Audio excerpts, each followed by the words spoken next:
mati wa anzalna minas sam niku nggih wa anzalna minas samaa'i ma'an tahura linuhyiya bihi baldatam mayta wa nusqiyahu mimma khalaqna an'ama wa anasiya katsira wa huwa Allah taala iku alladzi zat arsala ingkang lepas sapa ladzi utawa ingkang ngutus sapa ladzi ar-riyaha ing pira-pira angin wa fi qiraatin ar-riha ing angin. Maksudnya mufrad busyron nusyuron nusron wae teng sapah niki busyron nusyuron apa busyron nusyuron hale ingkang nyebarno utawa hale ingkang dadi berita gembira bena de rahmati ana ing ngarepe sedurunge rahmate Allah. Mesti ana ing ngarepe sedurunge rahmate Allah, maksudnya udan niku lho. Mutafarriqatan tegese den utus kelawan beda-beda. Kudamal matori ana ing sedurunge udan, ngarepe udan, mukadimah udan iku ana angin. Wa fi qiraatin bisukunis sin kelawan sukunis sin takhfifan nusron. Wa fi ukhra bisukuniha fathin nun nasron masdaron. Wa fi ukhra bisukuniha kelan sukunis sin wa dhammil muwahhadah lan dhammai ba badalan nun hale dadi gedine nun qiraah kita busron. Terus nak teng sapah iku nusyuron kalian nasron. Terus nak qiraah kita napa? Busron. Jadi wadhamil muwahhadah dhammai ba titik sitok busron nggih badalan nun. Jadi boten nusyuron tapi napa? Busron.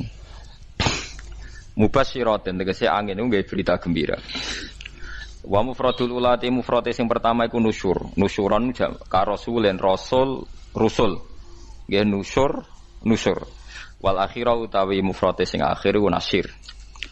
Wa anzalna lan nurono ingsun minas sama'i sanging langit ingsun nurono ma'aning banyu tahuron kang nyucikno mutahiron tegese kang nyucikno. Kaya anut ana sing nyucikno ora ana banyu najis. Di kula terangno nggih cara madzhab Abu Hanifah banyu iku ora iso najis. Wis pokoke banyu iku nyucikno dadi ora iso napa najis. Tapi kalau dalam madzhab Syafi'i itu air yang tidak sampai 2 kolah. 2 kolah niku ukuran 1/4 itu sekira-kira 1 meter persegi. Berarti kiri kanan atas bawah niku napa? 1 meter niku pun 2 napa? Kolah. Niku nak cari Imam Syafi'i jika air sebelum 2 kolah itu kena najis sedikit rubah atau tidak rubah najis, nggih. Tapi kalau terlalu banyak meskipun kena macam-macam tidak napa? Tidak najis. Terus ila mata ghayyara kecuali yang rubah. Di misalnya ada limbah, ada kubangan besar gitu yang beribu-ribu liter tapi kok warnanya sudah warna coklat. Ya kayak tinja macam-macam itu dihukumi apa? Najis. Tapi wis macam-macam malah mazhab dalam air. Tapi saya pastikan itu mazhab ulama. Saya pastikan itu mazhab ulama. Kalau teks hadisnya begini nih. Monggo nak jenengan ape latihan ijtihad, engko menyesatkan ya ora apa-apa, sementing ini latihan. Jadi di Madinah, ini hadis di Musnad Ahmad. Di Madinah itu ada sumur, bukan sungai loh. Saya ulang lagi sumur, bukan sungai. Kalau sungai itu konotasinya kan luas, panjang, mengalir. Ini sumur, bener-bener apa? Sumur. Sumur, ya gedene sumur enggak sepiro. Nabi itu wudu di situ terus diingatkan ya Rasulullah itu sumur dulu zaman sebelum engkau datang sebelum ada Islam di sini dipakai pembuangan jifah batang anjing dan nyuwun sewu kotoran orang haid ya kotoran orang haid. Terus saat itu Nabi ngendikan alma tahurun la yunajjisuhu syai'un, kata Nabi yang namanya air itu menyucikan tidak pernah bisa kena najisnya. Alma tahurun la yunajjisuhu syai'un. Terus Nabi wudu. Ya sudah begitu. Ya sudah begitu sampe rasa bojiro-jiro no. Alhamdulillah hadise ngono. Ya kan ya, paham kan ya? Mana nek sampean ditangkleti. Kulon sering ditanya sama orang-orang Jakarta, "Gus, saya ini punya air langganan PDAM, itu dikelola dari sungai ini. Padahal sungai ini mulai tinja sampai sapi tank macam-macam ya ke situ semua, Gus. Terus gak baunya karena kaporit. Itu gimana itu, Gus? Suci ndak itu? Terus saya tanya, lah kamu pakai ndak? Ya sudah pakai, tapi tetap tanya hukumnya.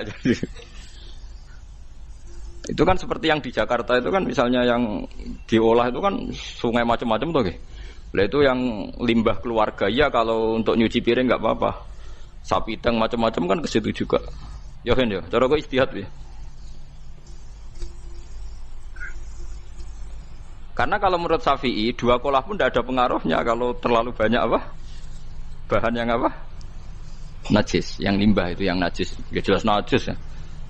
Kalau teletong sapi kan ijek ono intikal madhab Rasul Makul Tohir. Kotoran hewan suci itu suci, masih banyak mazhab yang mengatakan bahwa kotoran barang suci itu suci, masih bisa intikal. Kalau kotoran manusia itu lebih kriminal, enggak ada mazhabnya itu. Jadi kotoran wedhus iku ono ulama sing darani suci, tapi nek kotoran ruhin gak ono.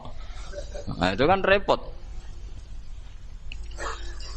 Makanya kata sebagian ahli hadis, sebaiknya hadis itu tidak usah diistihati, pokoknya Nabi ngendikan begitu gitu. Ya sudah orang terus ya sudah begitu. Paham gitu. Terus seperti di sini misalnya yang di sini Gajah Wong itu kan atasannya sana mulai kali Code kan wong macam-macam. Mulai wong buang kotor air besar, air kecil kan lewat semua. Macam-macam.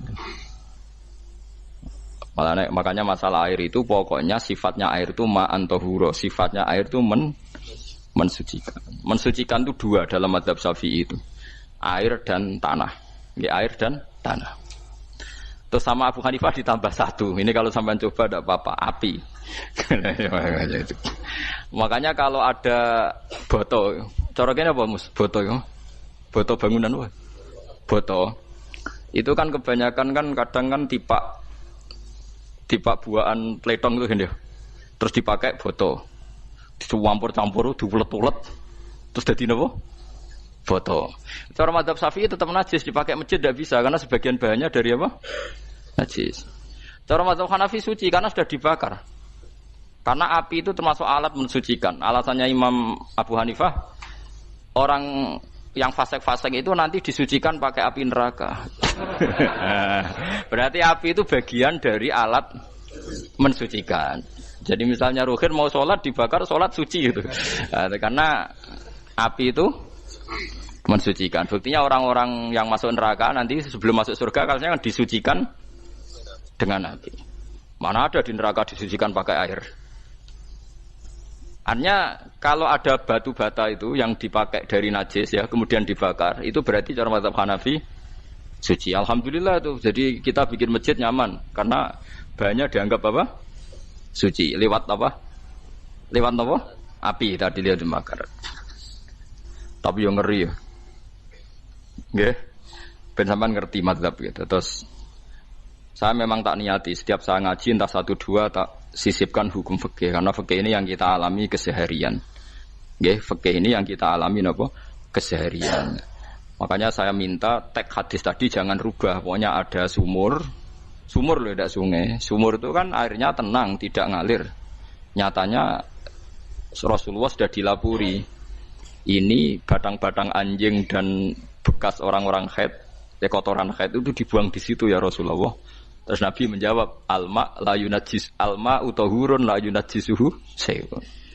Terus orang-orang Syafi'iyah mentahmilkan dalam bahasa ijtihad itu dianggap itu mungkin sumurnya terlalu besar dan airnya terlalu apa? Banyak sehingga kotoran-kotoran itu tidak merubah warna. Tapi kata yang lain-lain masa yang bener aja gitu, masa banyu diam dimasuki kotoran gitu tidak nopo rubah. Nah itu ya itulah istihad. Istihad itu ya. Istihad itu guyonannya kan gitu. Pendapat saya benar mungkin salah, pendapat Anda salah mungkin apa? Benar. Karena ya sama-sama mirip-mirip itu untuk menganalisis itu. Yang jelas Allah mensifati air itu ma'an tahura, bahwa air itu punya sifat dasar mensucikan. Wah, nek cara kula niku asal tidak terlalu ketok najis ngoten niku. Kaya PDAM ngoten niku, ngger gak ambu taek terus gak ambu apa nek suci ngoten mawon. Tapi kan asal usulnya di sana najis gini. Asal usul barang kok repot. Kula sering dibantai tiang-tiang sing terlalu napa was-was. Tapi jelas saya tahu sendiri. Sapi teng itu ngalir ke sungai gini-gini saya tahu sendiri. Tak jawab, saya juga tahu sendiri dari langit itu langsung air turun. Jadi artinya kalau dia melihat sisi najis ke sapi teng, melihat sisi dari gunung Merapi, dari langit kan langsung turun. Jadi kalau eling najis ya, tak eling suci ini kan saya gitu. Dia ngilingi yang sisi najisnya dari apa? Limbah apa? Keluarga. Wa anzalna minas sama ima antahuro. Air itu mensucikan. Nah, terus kedua masalah fikih yang saya jelaskan di sini, tahur itu sifat mubalaghah dalam madhab selain Syafi'i. Saya ulang lagi ya. Kula warai lugat ke. Kalau orang biasa terima kasih disebut syakir, disebut apa? Syakir. Kalau terlalu banyak terima kasih disebut apa? Syakur. Kalau kadang memaafkan disebut ghafir, orang yang memaafkan. Kalau sering memaafkan disebut ghafur. Jadi dalam disiplin lughat, kalau wazan fa'ul itu berarti menunjukkan terulang-ulang. Paham nggih Pak? Apa? Terulang-ulang. Sehingga mazhab selain Syafi'i mengatakan air satu ciduk kan ya. Dipakai wudu, setelah itu mustakmalnya dipakai lagi boleh. Mustakmalnya dipakai lagi boleh. Alasannya fa'ul itu mubalaghah gitu loh. Jadi sesuatu yang terulang. Paham ya? Saya ulang lagi ya. Tahur itu kan wazannya fa'ulan. Tahuran berarti wazannya fa'ulan. Fa'ulan itu berarti ikut wazan mubalaghah. Kalau ghafir mengampuni, kalau ghafur sering mengampuni. Syakir terima kasih. Kalau syakur sering terima kasih. Berarti kalau tahir suci, kalau tahur sering mensucikan. Nah, makanya selain Syafi'i mengatakan air asal suci mensucikan, dipakai berkali-kali tetap suci mensucikan. Artinya ada mustakmal, ya, ada apa? Tapi kalau dalam mazhab kita kan sekali bekas wudu mustakmal, bekas junub mustakmal karena sudah pernah dipakai sesuci. Nah itu mazhab kita, mazhab Syafi'i. Sama anut di soalnya kalau cerita sama nak kedesek nganggo sing gampang mawon. Jadi gampang kan. Ya masuk akal karena memang wazan fa'ulan itu untuk tadi untuk litakrir tadi untuk mengulang kayak ghafir nyepuro ghafurun sering nyepuro. Paham ya? Makanya orang itu kalau zalim itu ya zalim, kalau zalum banget zalime. Makanya disebut Quran wa kanal insanu zaluman jahula. Zalim itu zalim biasa, zaluman banget zalime. Jahil itu goblok biasa, jahulan banget gobloke. Berarti kalau tahuron banget nyuciin berarti diulang-ulang. Makanya mazhab lain mengatakan air itu tidak ada mustakmal. Dan saya kadang ya intikal mazhab begitu. Nah intikal gimana? Coba kalau di hotel itu mustakmal. Hotel itu kan kotaannya cilik toh kan. Tahu ini hotel mari rohen. Kotaannya cilik. Terus kalau kita misalnya junub atau apa pakai ciduk itu kan tetap nyiprat temus. Nyiprat kena banyu di kotak yang cilik. Jadi kalau gak intikal mazhab pusing kan kita. Iya kan? Terus kemudian intikal lah suci guys. Takoki pangeran, kok mbok bolak-balik intikal mazhab Gusti. Jare sapa jare Gus Pak, takoki. Lah kowe muni kowe kok ora takoki malah pusing.